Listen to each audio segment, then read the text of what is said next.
Hi everybody, this is Mike Jensen, and I want to go over something that's really important in your photography, and I see it all the time in my workshops, and that's the file naming convention and the storage structure that people use. And what I'm seeing is a lot of real kind of loosey-goosey approaches to it, and I think that I'd like to show you how to tighten that up so that you can keep track better of your images. So I've got Lightroom open right now.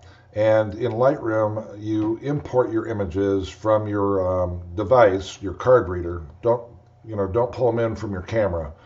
That could, open up your camera for possible static shock or things like that. Bring them in from a card reader. I'm going to go click on Library, and then I'm going to click on Import.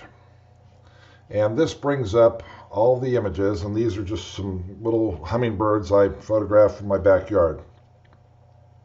I'm going to click on Rename Files and go to Edit. And here I've already got some file renaming conventions done. And for me, all I have to do is change the middle part. So I'm just going to call this Backyard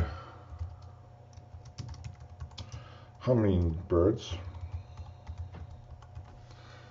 And you can see up in the top in the example what it's going to look like. So I have backyard hummingbirds. I have the date, and I can change the date any format I want to. I can do that, and then I can click on the file name that comes in from the camera. And so now I click on Done, and all of those will have the same file name in succession. I can also go over here and enter keywords. So I can say, hey, they were photographed in Kansas, they're hummingbirds, and, backyard maybe. And then what I'll do is I'll go down and store them in their own folder and call them Backyard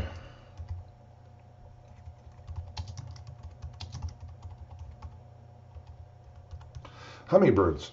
And then I'll just select the correct folder and the correct year, and you'll notice here that for 2019 here's all of my images, and they're labeled by shoot names. So Africa, baby robins, and here's backyard hummingbirds.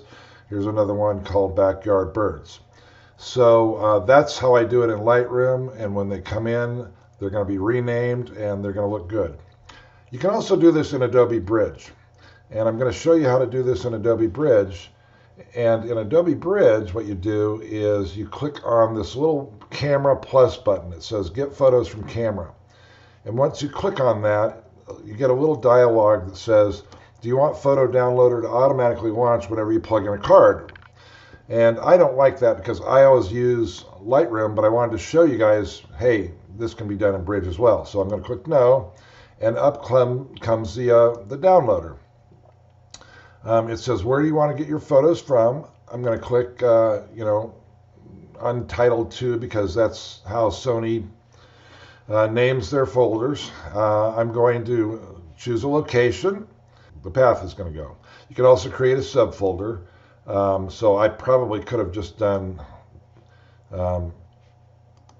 2019 images, clicked Open, and then put in my backyard hummingbirds here.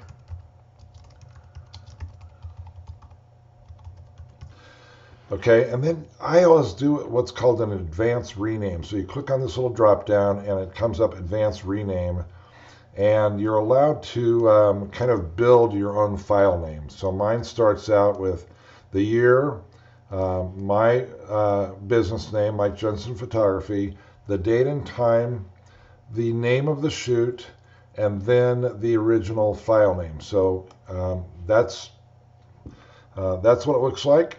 And then you just click on Get Media and it downloads, it renames everything, and everything looks really cool. So that's a quick and dirty way of doing this. I'm going to do it now in Lightroom so that I can show you the final product. Okay, so now that I've got this opened up, you can see down at the bottom the file name, Mike Jensen Photography, Backyard Hummingbirds, August 30th, 2019, and then the file name. So all the pertinent information is in there. And I really encourage you to try to go into a system where you're using this all the time. It's a lot better and easier to keep your files together and to keep track of them. Thank you. Talk to you later.